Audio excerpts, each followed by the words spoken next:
Italians in Ireland may be proudly interested in the knowledge that the Irish Army has had amongst its generals a third-generation Italian, namely General Vincent Francis Savino.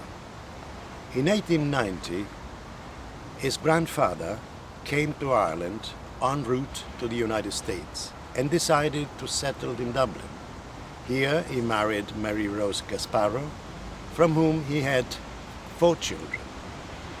One of his children, Frank, was employed in the Ministry of Defense in Ireland in his later years, not knowing that, in turn, one of his own children, Vincent Francis, would pursue a brilliant military career in the Irish Army.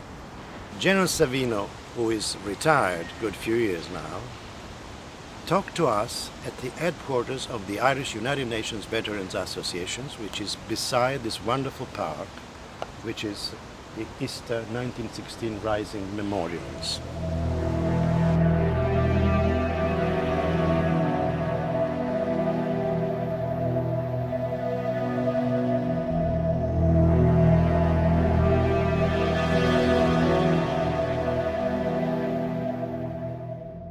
General, you are third-generation Italian. Correct. What has being third-generation Italian meant to you?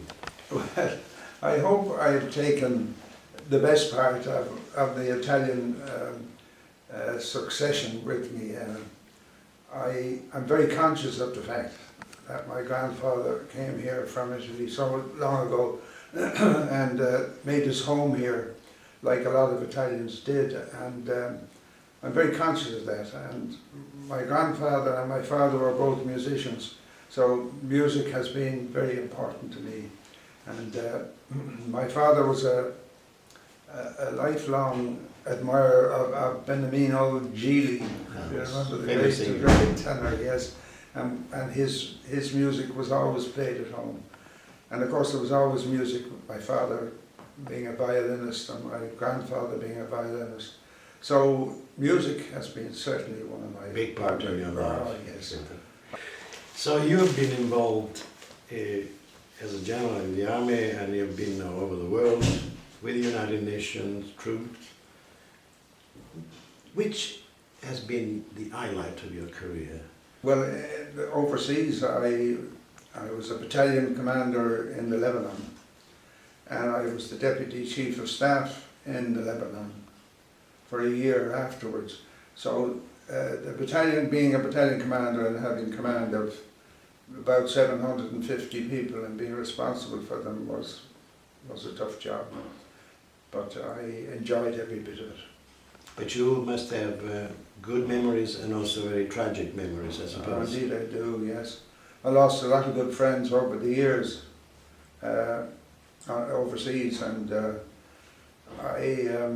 when I was in the Middle East on the Suez Canal for 2 years, casualties were fairly common, and so a lot of friends from not only Irish but from other nationalities. My commander in the Middle East was shot dead on the Suez Canal, a Swedish officer, and that was very traumatic for all of us. Talking about the Middle East and moving towards international politics, if you like, there is a school of thought which would see the unsolved problem of Palestinian problems in the Middle East as the cause for Al-Qaeda and indeed for 9/11 perhaps. Well, I have always been of the opinion, personally, that the Palestinian problem was a running sore always, and if it could have been resolved, I think all that followed could have been a lot less. And the failure, I think, of the international community to resolve the Palestinian problem has been at the base of all the problems. As fueled all this descent from the Arab world, from the Muslim world. Yeah. I just mentioned 9/11, and my next question is to do with the military strategy by the Americans. Do you think that it was a mistake to invade Iraq rather than concentrating all military efforts in Afghanistan, where in fact is the cradle of Al-Qaeda after all? Yes, I would think that the invasion of Iraq was misguided, to say the least. History would teach us all that it's a very difficult area for anybody to intervene and try and sort things out. General, final question pertaining to the concept of Irish neutrality, which those who are for the no vote in the referendum on Lisbon, which is going to be run in a few days, say that it will be lost under the treaty, the new treaty. And the other one is the fear that these people have that if the EU, which is seemingly geared towards the institution of an European defence force, that their children will be conscripted into this European army. What do you think about it? No, I think it's not going to happen. First of all, we are traditionally a neutral country and have been through a great world war and subsequently. I agree that we are a neutral country, we are proud of our neutrality, we have supported the United Nations now militarily for 50 years, have a great reputation as peacekeepers throughout the world, generally acknowledged to be one of the best, if not the best. So I'm sure that's going to, I hope that that's going to continue now.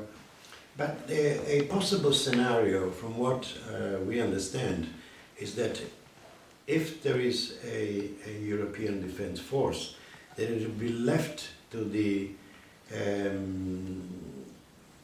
individual countries to contribute if they wish to troops, because there is the essential principle that to be in a family like the EU only for the benefits that one can get and then shy away if the family is in danger and needs the help of all members. Yes. So, I mean, it would be not ethically not nice to shy away. I would agree with you, and I think the military, the soldiers would very much appreciate being part of a group that would help to defend Europe. I think it's our responsibility to do it, and we can't shy away from that. We're already involved in the European Union in military matters. We have been, the force in Chad, for instance, was a European-led one. In the Middle East and in the former Yugoslavia, we have served with the European forces, not United Nations forces. So there's no reason why we should abrogate our responsibilities. If we're going to be Europeans, we surely should be proud and ready to defend Europe, I think. Thank you very much, Jim.